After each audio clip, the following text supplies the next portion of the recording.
Yeah, so Hyde Park, great town, predominantly white, small minority population. It's primarily middle class. So that's what the community looked like. Going from there to Harvard was different in a couple of ways. So Hyde Park, again, is kind of suburban, rural. Harvard is in the middle of Cambridge. It's very metropolitan, urban. So that was a big difference. I think the other was that I had an opportunity to meet with classmates from all over the world, not just across the country, but across across the world, and that was probably the biggest difference I saw. But the adjustment was, it was a big adjustment, I think. But recognizing that folks were coming from a lot of different backgrounds, I was able to navigate that and just kind of go with the flow, I guess.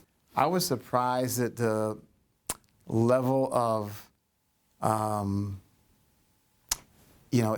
level of intelligence, the diversity of the backgrounds of the classmates I had. So, for example, one of my roommates freshman year was Brian Greene.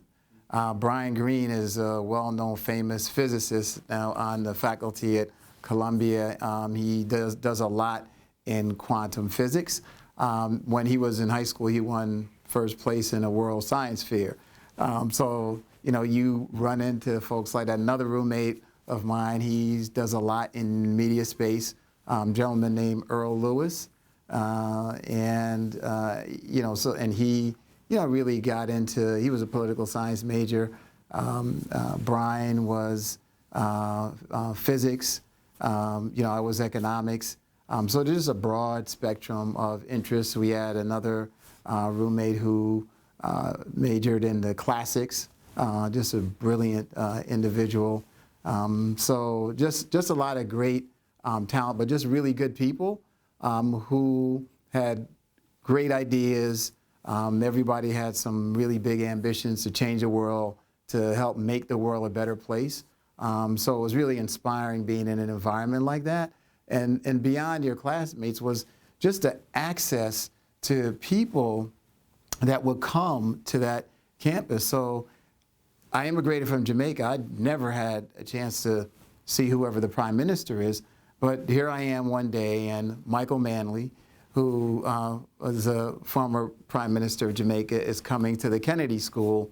And so you could go over and just sit around with 50, 60 people and have a conversation with them.